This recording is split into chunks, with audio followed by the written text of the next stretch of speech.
गीता पढ़िबा द्वारा आमर मन शुद्ध होता है आमर आत्मा को मध्य शांति मिलता है। कहीं ना गीता हेउची भगवान मुखार बिंदु अमृत बाणी। जेतबळे युद्ध मझिरे अर्जुन को बुझे भगवान श्रीकृष्ण कि तू युद्ध कर आउ तू का पुरुषता को त्याग कर मनर संशय को दूर कर से जो जिनछटा बुझे अर्जुन को युद्ध मझिरे तो से हूँ गीता। आज्ञा देखंतु गीता को केबे भी अणदेखा करेंगे नहीं। कहीं ना भगवान श्रीकृष्ण निजे आसिक कहीकि जाइछंती आउ गीतार जहाँ सब भी लिखाई से सब मन गढ़ाणिया कहानी नुहे। से सब भगवान श्रीकृष्ण निजे ही कहते मुखर बाहरी से कथा सब। तेणु करी आम गीता प्रत्येक दिन पढ़ा आउ गीता को आम मानिबा गीता को आम सम्मान दबा। गीता आमर गोटे बही नुहे। गीता हेउची आमर स्वयं भगवान नारायण। देखंतु आज्ञा तो तेणुक आम काली पढ़ी अर्जुन केमती शोक कहते मोर आत्मीय सज्जन को मारी पारि ना कहीकि सीधा युद्ध करने को मना कर। तो आज आम पढ़ा मो पाखे अच्छी गीता ज्ञान 7 नंबर श्लोक। आज देखा 7 नंबर श्लोक कौन सब अच्छी तो अर्जुन आउ कौन कहते ताकू देखा आम पढ़ा। ता पूर्व मु गुरुदेव को प्रार्थना करी। नमस्कार, जय जगन्नाथ, शुभ सकाल समस्त को। एवं मु गुरुदेव को प्रार्थना करी आपण सामने गीता ज्ञान 7 नंबर श्लोक मु रखी। गुरुर्ब्रह्मा गुरुर्विष्णु गुरुर्देव महेश्वर गुरु साक्षात् परम ब्रह्म तस्मै श्री गुरवे नमः। देखंतु आज्ञा वर्तमान आम पढ़ा मो पाखे अच्छी द्वितीय अध्याय आमर चलती गीतार द्वितीय अध्यायर 7 नंबर श्लोक कौन अच्छी पढ़ी।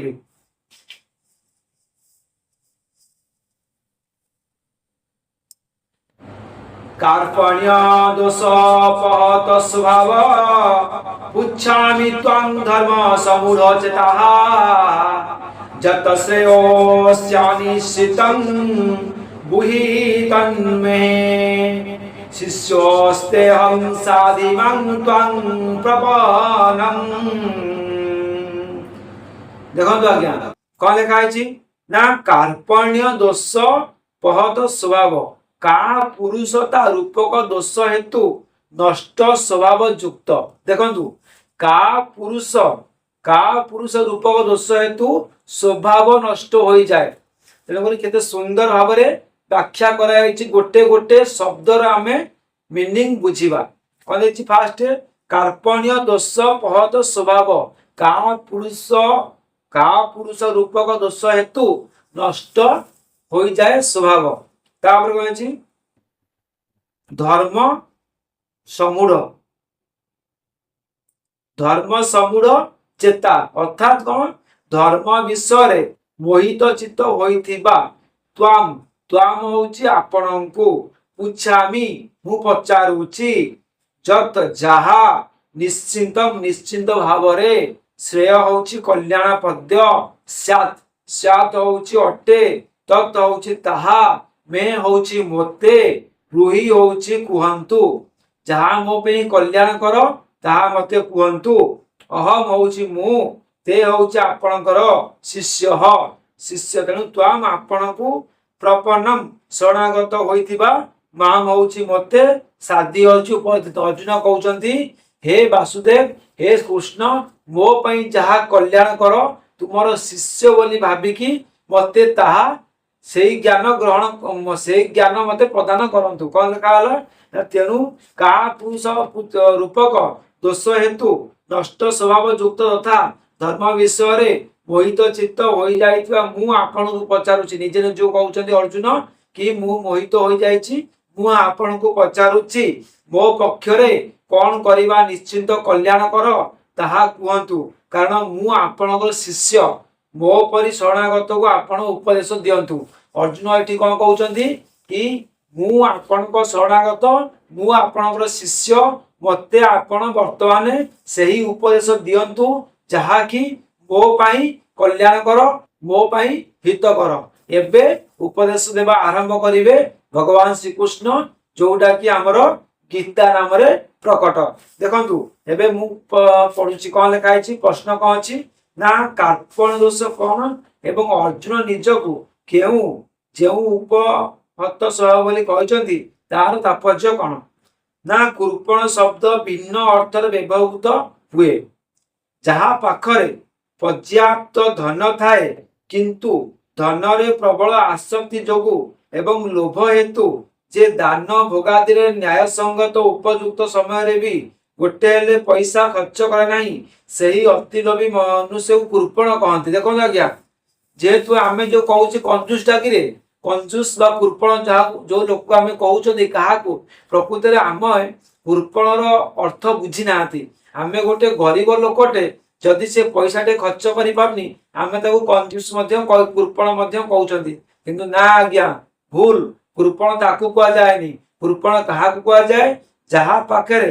पर्याप्त धन अछि, धन प्रबल अछि किंतु से टंकाटा भी खर्च करेनी, उपयुक्त खर्च करिबा समय रे मान जोटी खर्चर आवश्यक सेठी मध्य से खर्च करेनी, आउ टंकाटा काहाकू दिएनी, गरीबटे आसिले दुआर मुहु फेरेई दिए, सेई लोक को कुआ जाए कृपण, सेई लोक को कुआ जाए कंजूस, सेई लोक को कुआ जाए अधम। तापर कहछि ना मनुष्य जीवनर शास्त्र सम्मत एवं संत संत समाज मोदित प्रधान लक्ष्य है भगवान तत्व को जानी ताहा प्राप्त करवा। जो मनुष्य से लक्ष्य को भूली विषय भोग निजर जीवन को नष्ट कर दिए से मूर्ख को भी कृपण कहती। आउ क्या कृपण कह जाए ना मनुष्यर परम लक्ष्य बा मनुष्यर जीवन लक्ष्य है भगवान को प्राप्ति करवा, किंतु से मूर्ख मनुष्य भगवान को प्राप्ति करवा छाड़ी भोग विलास माति जाए, आउ ताकू मध्य कृपण कहती। दी प्रकार कृपण एठी कुआ गला। तापर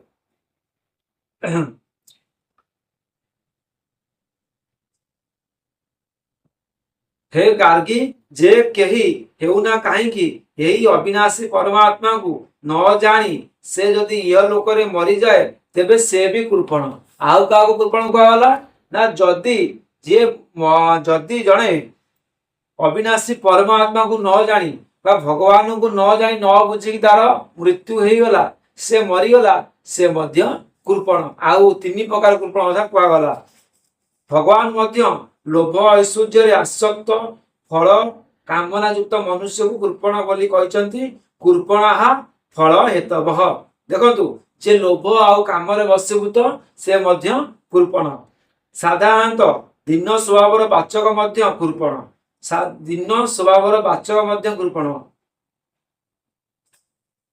एठारे अर्जुन ठारे जो कार्पण्य देखा जाइछि ताहा लोभ जनित कृपणता नुहे कि भोगाशक्ति रूपक कृपणता नुहे, कारण अर्जुन स्वभावत अत्यंत उदार दानी एवं इंद्रिय विजयी पुरुष।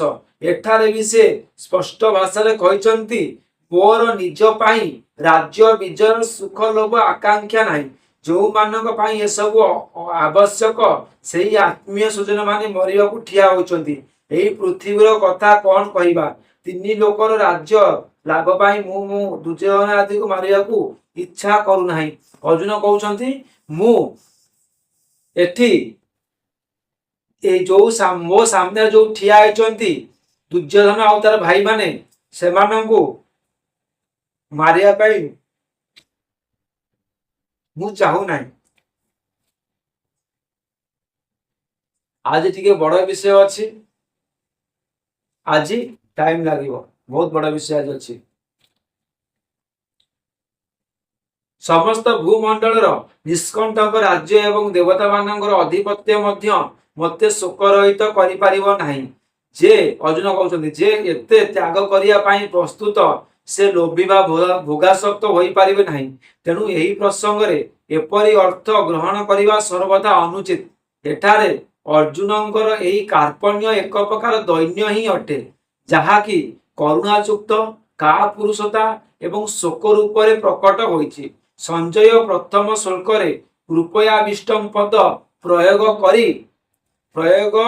करी यही कारुणा जनित का पुरुष सूचित कर देइछन्ति। तृतीय श्लोक रे स्वयं श्री भगवान मध्य क्लैव्यम ପଦ ପ୍ରୟୋଗ କରି ଏହାର ପୁଷ୍ଟି କରିଛନ୍ତି। ଅତଏବ ଏହା ପ୍ରତୀତ ହୁଏ ଯେ ଅର୍ଜୁନଙ୍କର ଏହି କାର୍ପଣ୍ୟ ବନ୍ଧୁନାଶ ଆଶଙ୍କାରୁ ଉତ୍ପନ୍ନ କରୁଣାଯୁକ୍ତ କାର୍ପଣ୍ୟ ହିଁ ଅଟେ। ଦେଖନ୍ତୁ ଅର୍ଜୁନଙ୍କର ଏ ଯୋଉ କୃପଣତା ବା କାର୍ପଣ୍ୟ ବନ୍ଧୁ ଜନିତ ମୋହରୁ ଉତ୍ପନ୍ନ ହୋଇଛି। ଅର୍ଜୁନ ଥିଲେ ଆଦର୍ଶ କ୍ଷତ୍ରିୟ ସ୍ୱଭାବତଃ ସୁବୀର, ତେଣୁ ତାହା କୌଣସି କାରଣରୁ ହୋଇଥାଉ ନା କାହିଁକି ତାଙ୍କ ପାଇଁ କାପୁରୁଷତା ଏବଂ ଦୋଷ ହିଁ ଅଟେ। ତେଣୁ ଅର୍ଜୁନ ଏହାକୁ କାର୍ପଣ୍ୟ ଦୋଷ ବୋଲି କହିଛନ୍ତି। ଏହି କାର୍ପଣ୍ୟ ଦୋଷ ଦ୍ୱାରା ଅର୍ଜୁନଙ୍କର ଅତୁଳନୀୟ ଶୌର୍ଯ୍ୟ, ବିଜୟ, ଧୈର୍ଯ୍ୟ, ଚାତୁର୍ଯ୍ୟ, ସାହସ ଏବଂ ପରାକ୍ରମ ସମ୍ପନ୍ନ କ୍ଷତ୍ରିୟ ସ୍ୱଭାବ ନଷ୍ଟ ସମ ହୋଇଗଲା। ତେଣୁ ତାଙ୍କର ଅଙ୍ଗ ଶୀତଳ ହୋଇଯାଇଥିଲା, ମୁଖ ଶୁଖି ଯାଇଥିଲା, ଅଙ୍ଗ ପ୍ରତ୍ୟଙ୍ଗ ଥରୁଥିଲା, ଶରୀର ଜଳିଗଲା ପରି ଲାଗୁଥିଲା ଏବଂ ମନ ଭ୍ରମିତ ହୋଇଯାଉଥିଲା। କରୁଣାଯୁକ୍ତ କାପୁରୁଷତାର ଆଦର୍ଶରେ ଅର୍ଜୁନ ନିଜଠାରେ ଏହି ସବୁ ସ୍ୱଭାବ ଦେଖି ଲକ୍ଷଣ ଦେଖି କହୁଛନ୍ତି ମୁଁ କାର୍ପଣ୍ୟ ଦୋଷରେ ଉପଗତ ହୋଇଛି। ଏଇ ଯୋଉ ଦୋଷ ସବୁ ନିଜ ଭିତରେ ନିଜେ ଦେଖିକି, କାରଣ ନିଜର ଦୋଷଟାକୁ ନିଜେ ଯେମିତି ଦେଖିପାରିବେ ଅନ୍ୟ କେହି ଦେଖିପାରିବେ ନାହିଁ। ଉତ୍ତର, ଧର୍ମ ଅଧର୍ମ ବା କର୍ତ୍ତବ୍ୟ ଅକର୍ତ୍ତବ୍ୟକୁ ଯଥାର୍ଥ ନିଶ୍ଚୟ ନିର୍ଣ୍ଣୟ କରିବାରେ ଯାହାଙ୍କର ଅନ୍ତଃକରଣ ସର୍ବଦା ଅସମର୍ଥ ହୋଇଯାଇଛି ତାଙ୍କୁ ଧର୍ମ ସମୂଢ଼ତା କୁହନ୍ତି। ଦେଖନ୍ତୁ ଯିଏ ଧର୍ମ ଅଧର୍ମ ଜାଣିପାରୁନାହିଁ ତାକୁ ଧର୍ମ ସମୂଢ଼ା କୁହାଯାଇଛି। ଅର୍ଜୁନଙ୍କ ଚିତ୍ତ ଏହି ସମୟରେ ଭୟାନକ ଧର୍ମ ସଙ୍କଟରେ ପଡ଼ିଯାଇଛି। ସେ ଏକ ଆଡ଼େ ପ୍ରଜାପାଳନ, କ୍ଷାତ୍ରଧର୍ମ, ସତ୍ତ୍ୱ ସଂରକ୍ଷଣ ଏବଂ ଆଦି ଦୃଷ୍ଟିରୁ ଯୁଦ୍ଧକୁ ଧର୍ମ ବୋଲି ବୁଝି ସେଥିରେ ପ୍ରବୃତ୍ତ ହେବା ଉଚିତ ବୋଲି ଭାବୁଛନ୍ତି ଏବଂ ଅନ୍ୟ ଆଡ଼େ ତାଙ୍କ ଚିତ୍ତର ବର୍ତ୍ତମାନ କାର୍ପଣ୍ୟ ବୃତ୍ତି ତାଙ୍କୁ ଯୁଦ୍ଧର ନାନା ପ୍ରକାର ଭୟାବହ ପରିଣାମ ବିଷୟରେ ସୂଚାଇ ଦେଇ ଭିକ୍ଷାବୃତ୍ତି, ସନ୍ନ୍ୟାସ ଓ ବନବାସରେ ପ୍ରବୃତ୍ତ କରାଇବାକୁ ବସିଛି। ଚିତ୍ତ ଏପରି କରୁଣାସିତ ହୋଇଛି ଯେ ସେ ବୁଦ୍ଧିକୁ କୌଣସି ସିଦ୍ଧାନ୍ତରେ ପହଞ୍ଚାଇ ପାରୁନାହାନ୍ତି। ଦେଖନ୍ତୁ ଆଜ୍ଞା, ଅର୍ଜୁନ ବର୍ତ୍ତମାନ ଧର୍ମ ସଙ୍କଟରେ ପଡ଼ିଛନ୍ତି। ଧର୍ମ ସଙ୍କଟରେ ଯେତେବେଳେ ମନୁଷ୍ୟ ପଡ଼ିଯାଏ ସେ କଣ କରିବ ଜାଣିପାରେ ନା, ସେ ସମୟରେ କେବଳ ଭଗବାନଙ୍କୁ ହିଁ ପ୍ରାର୍ଥନା କରେ। ଧର୍ମ ସଙ୍କଟରେ କଣ ପଡ଼ିଛନ୍ତି ନା ଏପଟେ ଯୁଦ୍ଧ କରିବା ତାଙ୍କ ଧର୍ମ, ସେପଟେ ଯୁଦ୍ଧ କଲେ ଆତ୍ମୀୟ ସ୍ୱଜନ ସବୁ ମରିବେ ଆଉ ପାପ ଲାଗିବ। ତେଣୁ କରିକି ଯୁଦ୍ଧ କରିବେ ନା କରିବେନି, ଧର୍ମ ସଙ୍କଟରେ ଯେତେବେଳେ ପଡ଼ି ଯାଇଛନ୍ତି ସେତେବେଳେ କହିଛନ୍ତି ତ୍ରାହିମାଂ ତ୍ରାହିମାଂ, ହେ ଭଗବାନ ବିଷ୍ଣୁ, ହେ ପ୍ରଭୁ ଗୋବିନ୍ଦ ମତେ ରକ୍ଷା କର, ମତେ ଉପଦେଶ ଦିଅ, ଭଗବାନଙ୍କୁ କହିଛନ୍ତି। ତାପରେ କହିଛି ପ୍ରଶ୍ନ ହଉଛି ନିଶ୍ଚିନ୍ତ ଶ୍ରେୟସ ତାପର୍ଯ୍ୟ କଣ? ଭୀଷ୍ମ, ଦ୍ରୋଣ, କର୍ଣ୍ଣାଦି ବିଶ୍ୱବିଖ୍ୟାତ ଅଜୟ ସୁରବୀର କୌରବ ସେନାକୁ ନିଜର ସୈନ୍ୟବାହିନୀ ଅପେକ୍ଷା ଅତି ବିଶାଳ ହୋଇଥିବା ଦେଖି ଅର୍ଜୁନ ଯେ ଭୟ କରିଗଲେ ଏବଂ ଯୁଦ୍ଧରେ ନିଜର ବିଜୟ ସମ୍ଭାବନା ନେଇ ନିରାଶ ହୋଇଥିବାରୁ ଯୁଦ୍ଧ କଲେ ନିଜର କଲ୍ୟାଣ ହେବ ନା ନ କଲେ ତାହା ଜାଣିବା ଉଦ୍ଦେଶ୍ୟରେ ସେ ଯେ ଶ୍ରେୟ ଶବ୍ଦ ପ୍ରୟୋଗ କରିଛନ୍ତି। ଜୟ ପରାଜୟ ସମ୍ବନ୍ଧରେ ଗୋଟିଏ ନିଶ୍ଚିତ ସିଦ୍ଧାନ୍ତ ଦେବାକୁ ଯେ ଭଗବାନଙ୍କୁ ପଚାରିଛନ୍ତି ସେସବୁ ଏଠାରେ ଆସୁନାହିଁ। ଏଠାରେ ତ ତାଙ୍କ ଚିତ୍ତରେ ବନ୍ଧୁ ସ୍ନେହ ଜାଗ୍ରତ ହୋଇଛି ଏବଂ ବନ୍ଧୁ ନାଶ ଜନିତ ଏକ ବିରାଟ ପାପର ସମ୍ଭାବନା ଦେଖା ଦେଇଛି। ସେହିପରି ପାପ ପରମ କଲ୍ୟାଣରେ ବିରାଟ ପ୍ରତିବନ୍ଧକ ସୃଷ୍ଟି କରିବ ବୋଲି ସେ ଭାବୁଛନ୍ତି ଏବଂ ଅନ୍ୟ ଏକ ଦିଗରୁ ମନରେ ଭାବନା ଜାଗ୍ରତ ହେଉଛି ଯେ କ୍ଷତ୍ରିୟ ଧର୍ମ ସମ୍ମତ ଯୁଦ୍ଧକୁ ସେ ତ୍ୟାଗ କରିଦେଉଛନ୍ତି ଏବଂ ଅଧର୍ମ ହୋଇ ତାଙ୍କର ପରମ କଲ୍ୟାଣର ପ୍ରତିବନ୍ଧକ ହେବ ନାହିଁ ତ। ତେଣୁ ସେ ନିଶ୍ଚିନ୍ତ ଶ୍ରେୟ କଥା ପଚାରିଛନ୍ତି। ତାଙ୍କର ସେଇ ନିଶ୍ଚିନ୍ତ ଶ୍ରେୟ ଜୟ ପରାଜୟର ସହିତ ସମ୍ବନ୍ଧ ରଖେ ନାହିଁ, ତାହାର ଲକ୍ଷ୍ୟ ହେଉଛି ଭଗବତ ପ୍ରାପ୍ତି ରୂପକ ପରମ କଲ୍ୟାଣ। ଅର୍ଜୁନ ଏଠାରେ କହୁଛନ୍ତି ଭଗବାନ ମୁଁ କର୍ତ୍ତବ୍ୟ ନିଶ୍ଚୟ କରିବାକୁ ଅସମର୍ଥ, ମୋର ପରମ କଲ୍ୟାଣ ସାଧନ କଣ ଆପଣ ନିଶ୍ଚିନ୍ତ ଭାବରେ ତାହା କହିଦିଅନ୍ତୁ। ଏଇଠି ଅର୍ଜୁନ ଭଗବାନଙ୍କୁ ପଚାରୁଛନ୍ତି ପ୍ରଶ୍ନ, ମୁଁ ଆପଣଙ୍କର ଶିଷ୍ୟ, ମୋ ଭଳି ଶରଣାଗତକୁ ଆପଣ ଶିକ୍ଷା ଦିଅନ୍ତୁ। ଏ କଥା କାହିଁକି ଅର୍ଜୁନ କହିଲେ? ଅର୍ଜୁନ କାହିଁକି କହିଲେ ମୁଁ ଆପଣଙ୍କ ଶିଷ୍ୟ, ମତେ ଶିକ୍ଷା ଦିଅନ୍ତୁ? ଉତ୍ତର କଣ ଆସିଲା ନା ଅର୍ଜୁନ ଭଗବାନ ଶ୍ରୀକୃଷ୍ଣଙ୍କର ପ୍ରିୟ ସଖା ଥିଲେ। ଆଧ୍ୟାତ୍ମିକ ତତ୍ତ୍ୱ ଅଲଗା ହୋଇପାରେ, କିନ୍ତୁ ଦେଖନ୍ତୁ ଅର୍ଜୁନ ଭଗବାନଙ୍କର ପ୍ରିୟ ସଖା ଥିଲେ। ଯେତେବେଳେ ନରନାରାୟଣ ଅବତାର ଭଗବାନ ହୋଇଥିଲେ ସେ ସମୟରେ ତାଙ୍କ ସହିତ କିଏ ଥିଲେ? ଅର୍ଜୁନ ଥିଲେ। ତାପରେ ଏଠି କଣ କୁହାଗଲା? ବ୍ୟବହାରରେ ଅର୍ଜୁନ ସହିତ ଭଗବାନଙ୍କର ପ୍ରାୟ ସବୁ କ୍ଷେତ୍ରରେ ସମସ୍ତଙ୍କ ସମ୍ବନ୍ଧ ରହିଥିଲା। ଖାଇବା, ପିଇବା, ଶୋଇବା ଏବଂ ବସିବା ଉଠିବା ଇତ୍ୟାଦି सकल क्षेत्र रे भगवान तांको सहित सखा पर व्यवहार करुथिले। भगवान श्रीकृष्ण अर्जुन सखा थिले। भगवान श्रेष्ठत्व प्रति मन में श्रद्धा सम्मान रखिथिले मध्य अर्जुन तांको सहित समस्कंद बंधु पर व्यवहार करुथिले। वर्तमान निजर एपरि शोचनीय दशा देखिकी अर्जुन अनुभव करुछन्ते भगवान सहित से समस्कंद पर व्यवहार प्रदर्शन करिवार योग्य नुहंती। जेतेबेले से निजर एपर दशा देखुछन्ती तो सेठी से भाबुछन्ती कि भगवान सहित मु जो समान व्यवहार करुथली से मो पई ठीक नुहे। समस्कंद व्यवहार रे परामर्श मिले उपदेश मिले नहीं। भगवान अर्जुन कहते प्रेरणा मिले किंतु बलपूर्वक अनुशासन हुए नहीं।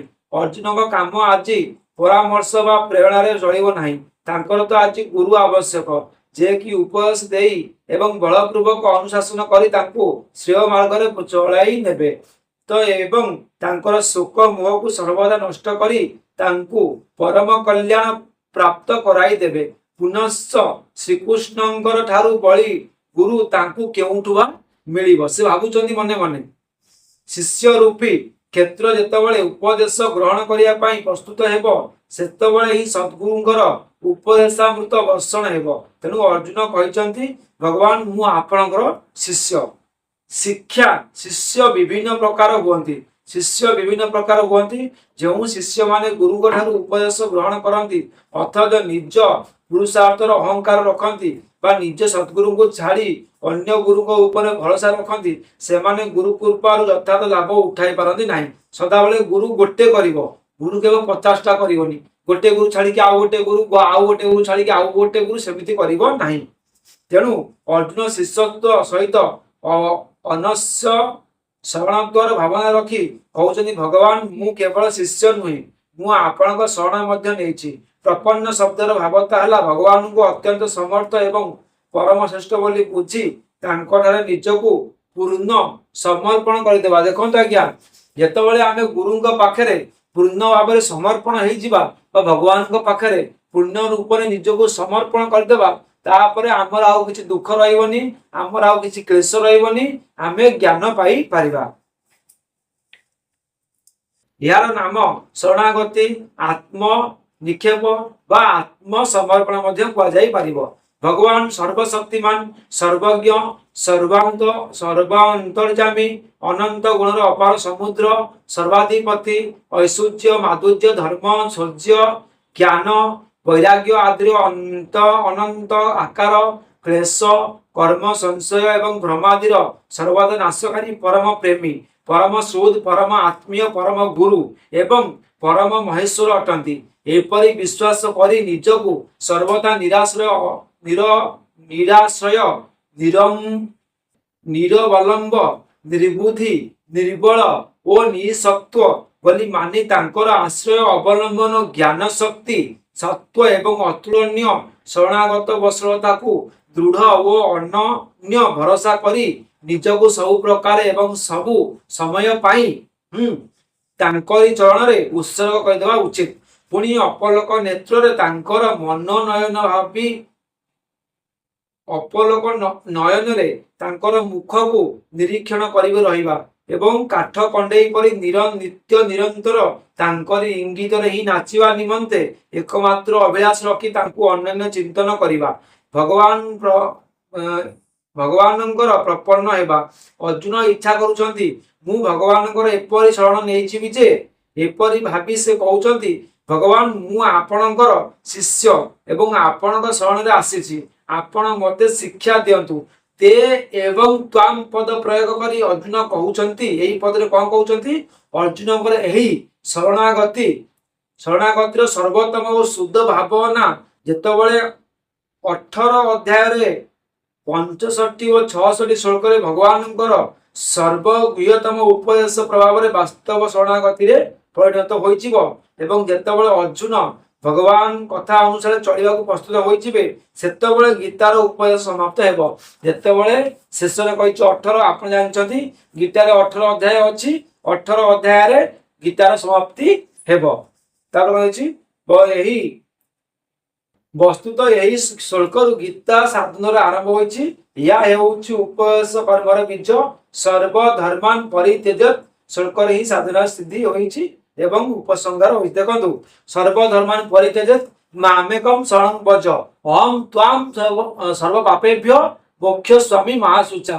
ଭଗବାନ ଶ୍ରୀକୃଷ୍ଣ କଣ କହିଛନ୍ତି ଶ୍ଳୋକରେ କି ସବୁ ଧର୍ମ ଛାଡିକି ଯଦି ମୋର ଶରଣରେ କିଏ ବି ଆସିଯିବ, ମୁଁ ତାର ସବୁ ପାପକୁ କ୍ଷମା କରିକି ମୁଁ ତାକୁ ମୁକ୍ତି ପ୍ରଦାନ କରିଦେବି। ତ ବର୍ତ୍ତମାନ ଅର୍ଜୁନ ଯେତେବେଳେ ଧର୍ମ ସଂକଟରେ ପଡି ଯାଇଛନ୍ତି, ନାରାୟଣଙ୍କ ପାଖରେ ପ୍ରାର୍ଥନା କରୁଛନ୍ତି, ହେ ଶ୍ରୀକୃଷ୍ଣ, ହେ ବାସୁଦେବ, ମତେ ନିଜର ସଖା ନୁହେଁ, ମତେ ନିଜର ବନ୍ଧୁ ନୁହେଁ, ମତେ ନିଜର ଶିଷ୍ୟ ବୋଲି ଭାବିକି ମତେ ଜ୍ଞାନ ପ୍ରଦାନ କରନ୍ତୁ, ଆଉ ଆପଣ ମୋର ଗୁରୁ ହେଇଯାଆନ୍ତୁ। ଦେଖନ୍ତୁ କେତେ ବଢିଆ ଶ୍ଲୋକ ଥିଲା। ଆମେ 7 ନମ୍ବର ଶ୍ଲୋକ ଆଜି ପଢୁଥିଲୁ, କାଲିକି ରହିବ 8 ନମ୍ବର ଶ୍ଲୋକ। ଏବେ ମତେ ସମୟ ହିସାବ ଦେଲାଣି, ମୁଁ ଆପଣଙ୍କର ବିଦାୟ ନଉଛି। ଜୟ ଶ୍ରୀକୃଷ୍ଣ।